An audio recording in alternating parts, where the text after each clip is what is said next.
He would then end up appearing at NXT Takeover Orlando.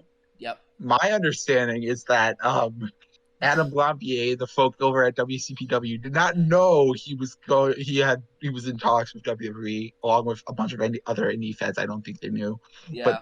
but Adam.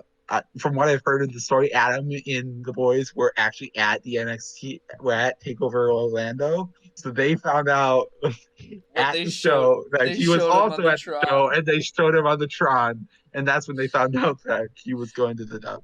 Anyways, I guess we got to take the title off him now.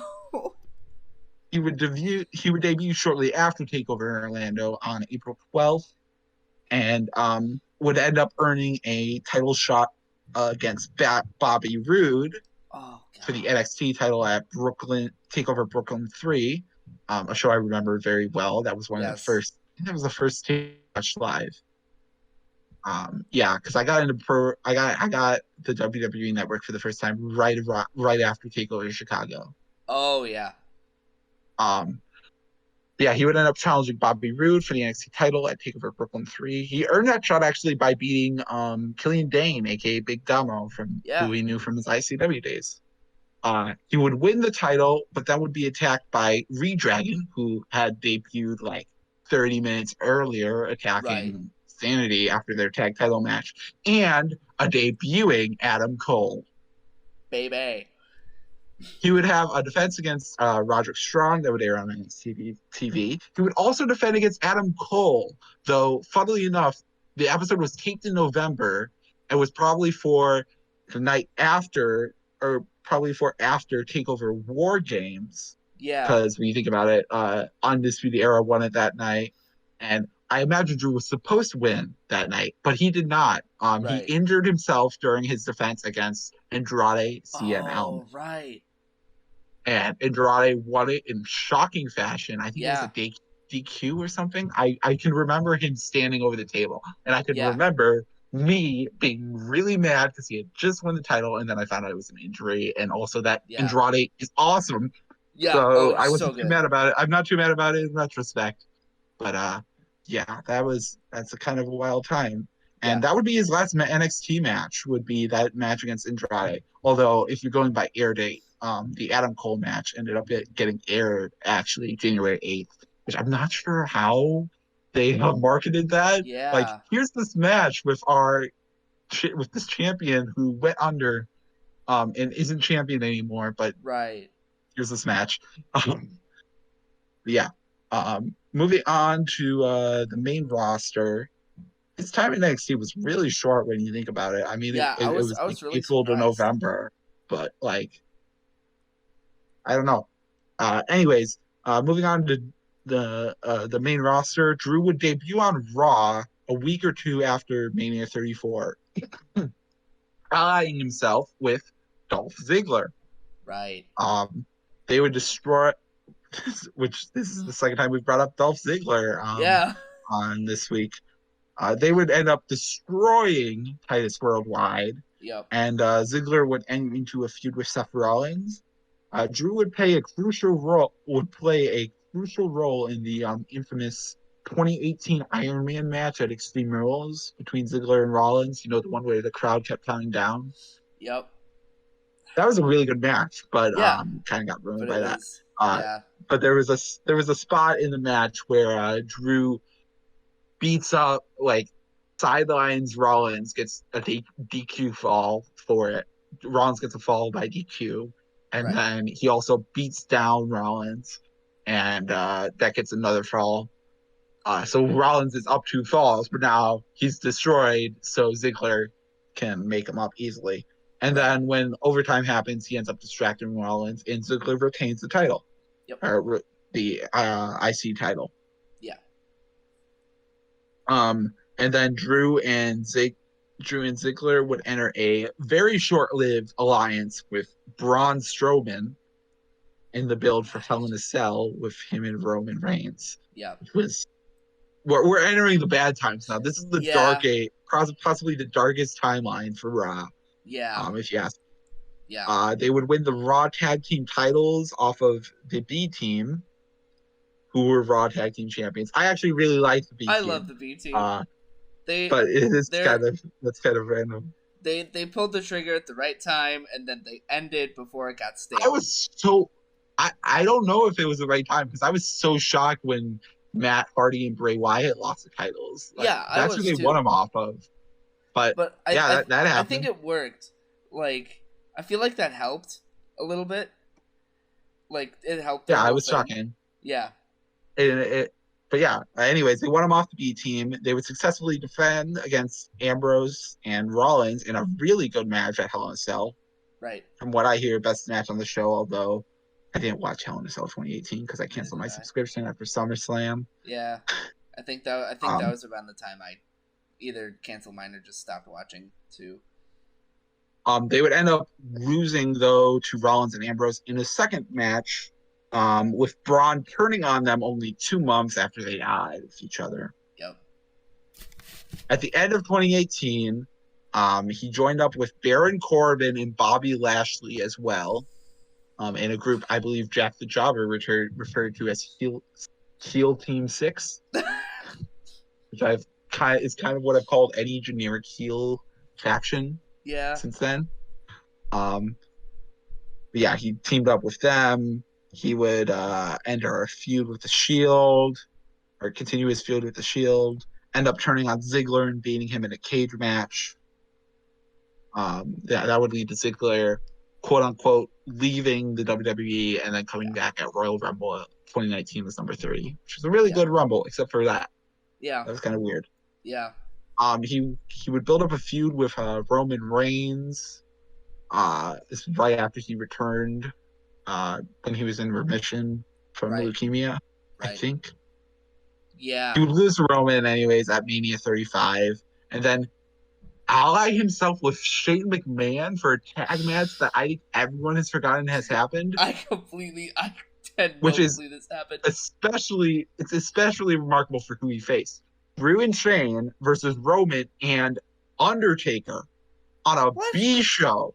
What? Undertaker on a B show. I think this was like pretty much his last B show appearance when you think about his career. This was Extreme Rules 2019. Yeah, he went out with that. Jeez. And then the rest of the year was largely a write-off.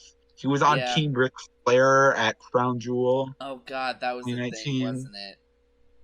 That was a thing, Team Ric Flair and that was when they chanted one more match in the promo leading up to announcing the teams. That's when they chanted one more match for Flair and Hogan. Jesus. Oh God.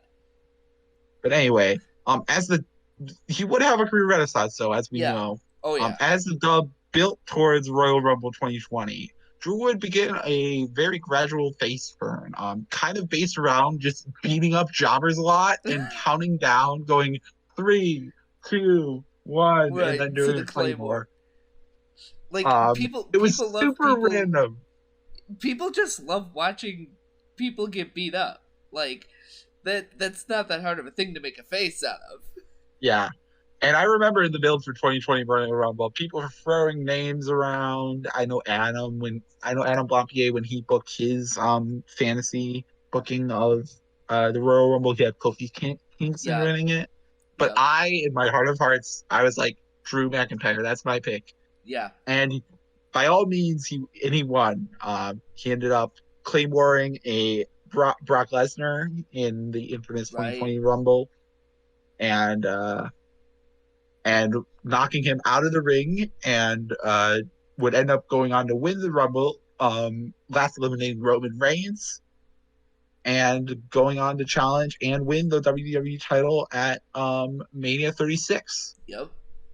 So yeah, I think it's really important to consider that so much of Drew's huge career, because again, the Claymore thing was cool, but and it was getting over with crowds. But it was also just something really low-key that kind of was organically built. And Drew deserves all the respect in the world for his time. Oh, yeah. In the dub and for putting so much effort in and stuff. But I think to this day, even though it's kind of fading right now, it's kind of going back down a little bit in the card. Yeah. His success is so dependent on Brock Lesnar. on Brock finally selling and being gone, not coming back to enter the Money in the Bank match out of nowhere and be Beast in the Bank or whatever. Right. Not coming back to win the WWE title off of Kofi.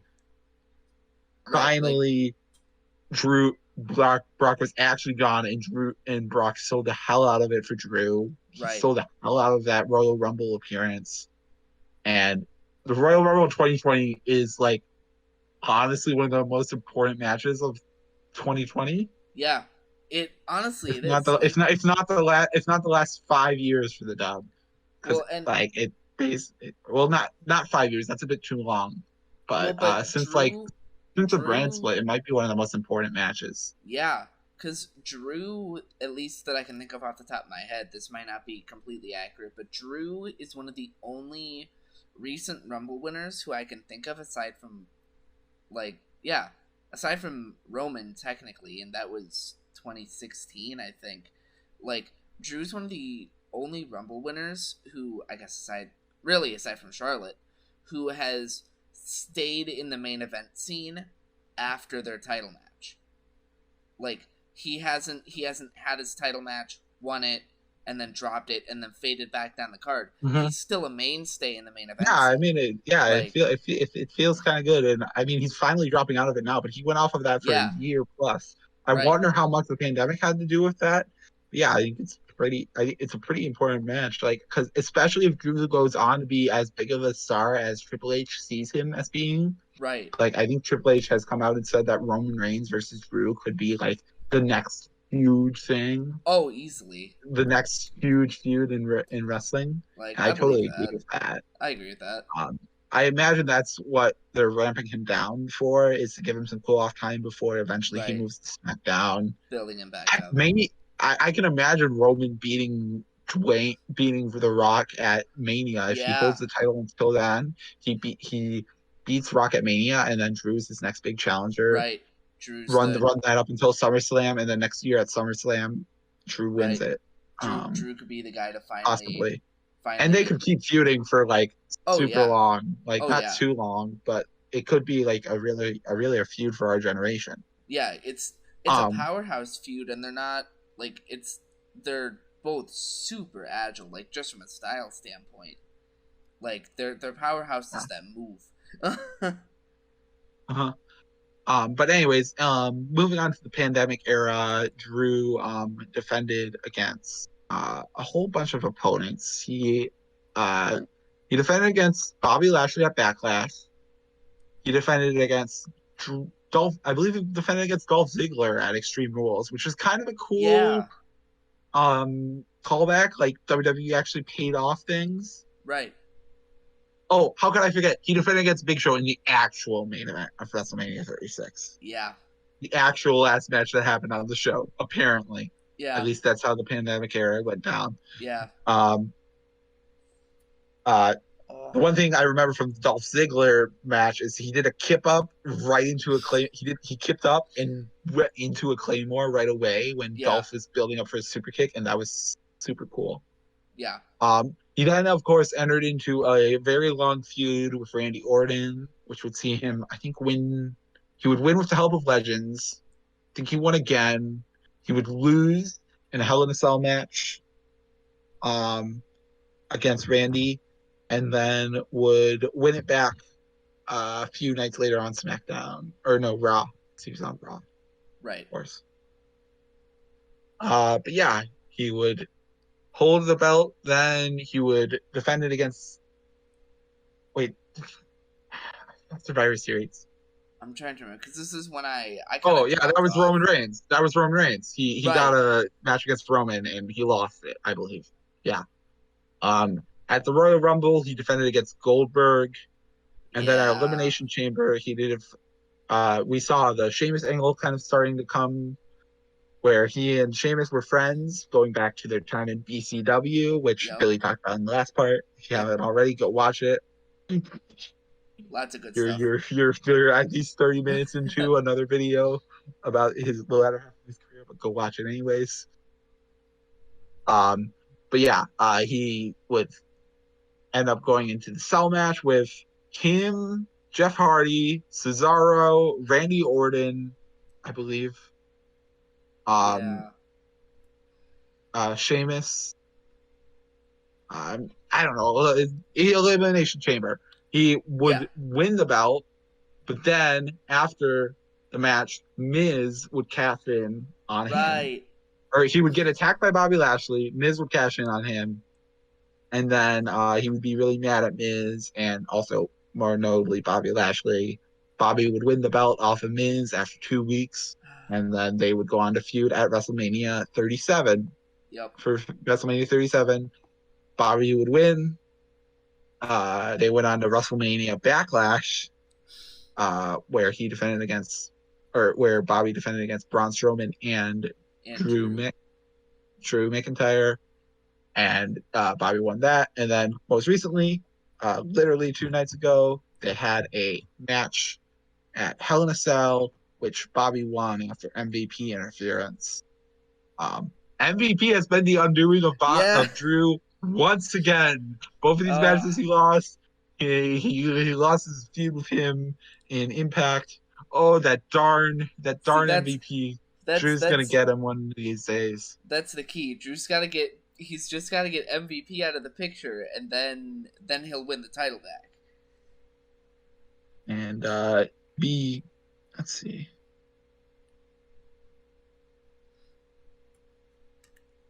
Yeah, do we have a result for the qualifier yet? Yes. Drew Riddle would score the upset via victory roll, which I know a lot of people have been talking about how either roll-ups. It's either roll-ups or DQ or distraction finishes or DQ finishes. Yeah. But yeah, literally going up to the minute, because this apparently just happened. Oh. Drew and Riddle. Riddle just beat Drew, so that's what's going on in Drew's career up to the minute of this recording. Look at us. But yeah, bell to bell, up to the minute career results. That is a brief or not so brief overview, depending on how long this went, of Drew McIntyre's career. Personally, I am a big fan of Drew. Obviously, I think he's a heck of a promo if you give him the chance. Like, he can really speak from the heart. Yeah. I don't think his WWE promos have been quite as good, but he still had some wiggle room to really, in his emoting, and like he's just really good. Yeah, he can he can make you believe what he's saying. Yeah. I'm really sad he didn't get to have his title reign in front of crowds, and I'm sad that we're kind of spoiling on him now that he's had so much stuff with Bobby and it just keeps going. Yeah. But yeah, I think he's a good wrestler. He's a really good hand in the ring. He's fast and big, which is always a cool combination. Oh yeah. I will say I do like to play more than the Future Shock. Same. The Future Shock's good. Don't get me wrong. I think part of it though for me is that like the John Moxley's version of the Future Shock is so much better and feels so much more fitting to me than Drew's. Because I mean, Drew's a big guy. Like, DDTs look good, but I always thought like DDTs on big guys just doesn't make as much sense. Like when you can just hit them with a big impact move, like Claymore. Exactly, and the Future Shock really I just love the name. I think it's a cool name. But like Drew, like he's a big dude, and especially with the Claymore, like he has really long legs. Like it makes sense. Uh-huh. I mean, I'm not sure how many people know this, but I think I believe the Claymore was actually originated as Drew slipped during a big boot.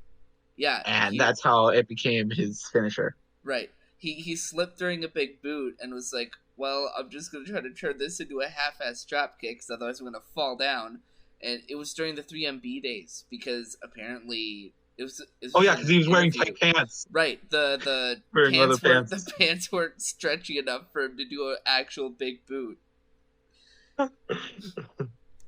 So what do you think of Drew? I like Drew a lot. Like, I think it helps when he has a crowd, just because he feeds off the crowd so much more than just in a pandemic show. Yeah, I mean, I saw that with you. I'm looking forward to seeing it, like, once WWE gets back into live crowds and stuff. I'm looking forward to that. People have been thinking he's going to have a feud with Jinder Mahal. That's the main thing I've heard tossed around. I'm not sure if that's people just memeing or if it's an actual thing. I can't remember any build at all for like a Jinder Mahal feud. No, I don't. Oh no, wait. Didn't they have a world title match?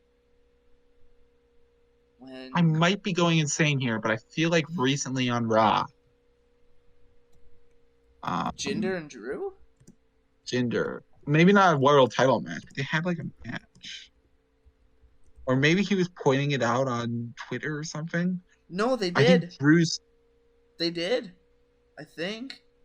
Oh, no, that was... I can't find anything about a match, but Drew, like, in WWE, like, side content, and, like, I think on the bump, maybe, and on his Twitter, which is, I mean, like, WWE branded now, has been actively, like, talking about, like, Jinder. So that might be a thing that's coming in the future.